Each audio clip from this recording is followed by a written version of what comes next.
et malheureusement vous n'avez pas de jardin. Alors comment cultiver des rosiers quand on n'a pas de jardin?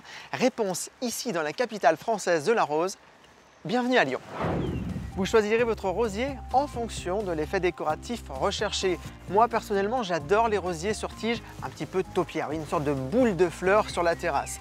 Et sur les terrasses, les balcons ou les jardins aussi, il faut fixer les rosiers sur des supports. Alors on le fixe sur une pergola, sur un treillage, on le palisse comme ici.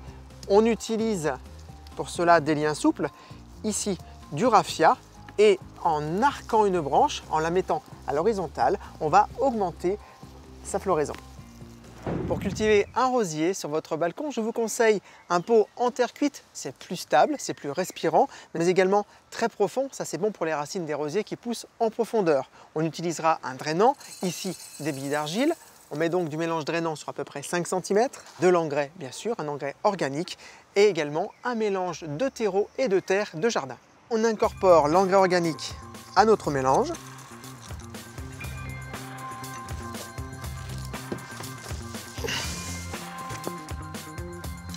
Alors, on va terminer de casser un peu ce pain racinaire et on met notre rosier en pot.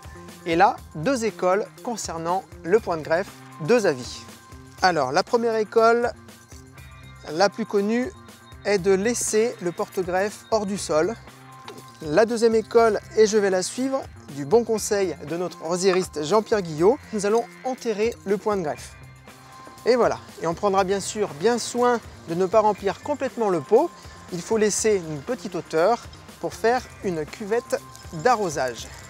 Et oui, cultiver un rosier en pot demande beaucoup plus de soins. Et tout d'abord au niveau de l'arrosage, on préfère un très gros arrosage plutôt que plusieurs petits qui jamais n'atteindront les racines.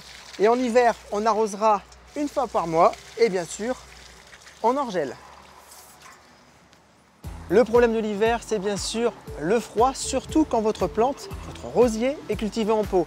Pour la partie aérienne, pas de souci, on connaît bien le voile d'hivernage, mais le rosier au niveau des parties aériennes ne craint pas trop le froid. Ce sont surtout les racines, la partie vitale, qu'il vous faudra protéger avec des cartons, avec du papier bulle ou tout autre matériau, mais cela c'est très important et c'est à faire sans modération.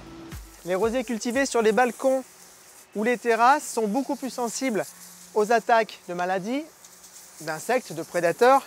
Alors en maladie, il y a l'oïdium, cette sorte de voile blanchâtre qui se développe en surface des feuilles.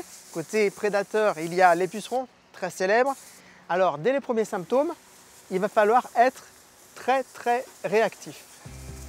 Alors vous l'avez vu, cultiver des rosiers sans jardin sur un balcon ou sur une terrasse comme ici, c'est donc possible. Alors Marine, allons voir la rose qui ce matin avait éclose? Et pour cela, à vous de planter le décor.